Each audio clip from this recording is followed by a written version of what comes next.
Muy buen día para todos. Mi nombre es Auret Larrada, estudiante de quinto semestre de la carrera de Psicología, cursando la materia Teoría Sistémica Relacional. A continuación, con mis compañeras Andrea Medina, Chauni Bermúdez, Nancy Paola Cruz Gámez y Carol Jiménez, hablaremos acerca de lo que fue o son las escuelas posmodernas.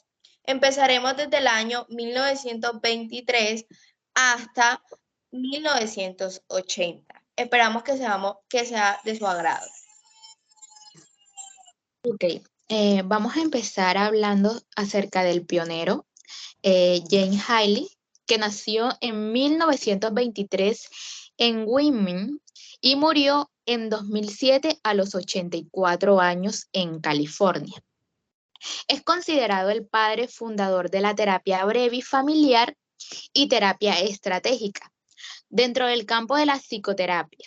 Mientras estaba en Stanford, Haley se reunió con el antropólogo Gregory Bateson, quien lo invitó a unirse a un proyecto de investigación de comunicación que más tarde sería conocido como el proyecto Bateson, una colaboración que se convirtió en uno de los factores que impulsaron en la creación de la terapia familiar y la más publicada en el papel en la historia de la terapia familiar, que llevaba por nombre Hacia una teoría de la esquizofrenia. Sigue mi compañera.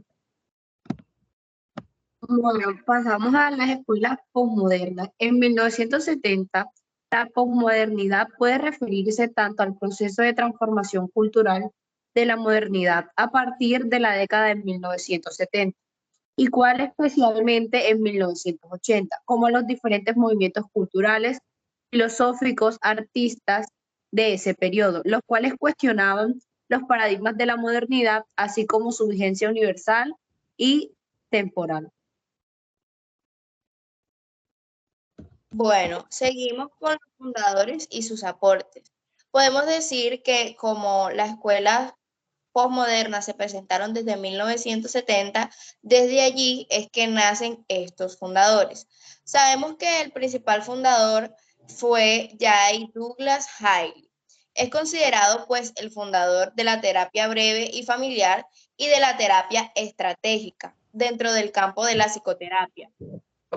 Uno de los factores que impulsan en la creación de la terapia familiar y la publicada el más importante papel en la historia de la terapia familiar, que se dice que es hacia una teoría de la esquizofrenia, los miembros o fundadores principales de este proyecto fueron Gregory Bateson, Donald de Ávila Jackson, como lo mencioné anteriormente, Jay Haley y John y John.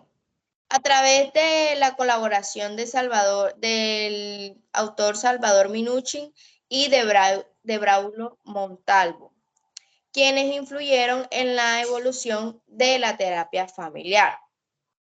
¿Sigue mi compañera? Bueno, ahora pasamos a la terapia familiar de Washington en 1976. Fundadores de esta, Jay Haley y Chloe Mandanés.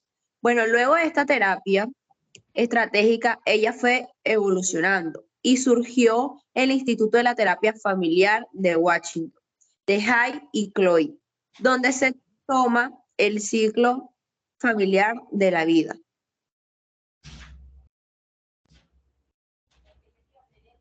Bueno, seguimos con 1980, en la cual se funda la Escuela Estratégica de Jay Haley. Bueno, esta se dice que su objetivo era modificar la conducta, la conciencia, y este entiende que el problema surge de un conjunto de conductas que forman parte de una secuencia de actos entre las personas. En ese mismo año también se desarrollan las técnicas terapéuticas. Un terapeuta que emplea terapia estratégica debe tener en cuenta identificar los problemas establecer las metas, diseñar intervenciones para lograr estos objetivos y examinar las respuestas que el paciente le brinde. Sigue mi compañera. Bueno, en 1980, como consiguiente, podemos establecer también los postulados que caracterizan a la terapia estratégica, que son 7, y estos serían la unidad estratégica, la organización y jerarquía, la conducta sintomática, la interacción, la fijación de metas, las directivas y por último tendríamos las tareas paradójicas. Por último y como objetivo tendríamos que el objetivo era modificar la conducta y la conciencia. En esta escuela el síntoma es la manera que tiene, pues por decirlo así, la persona de comunicarse y adaptarse a su entorno. Muchas gracias.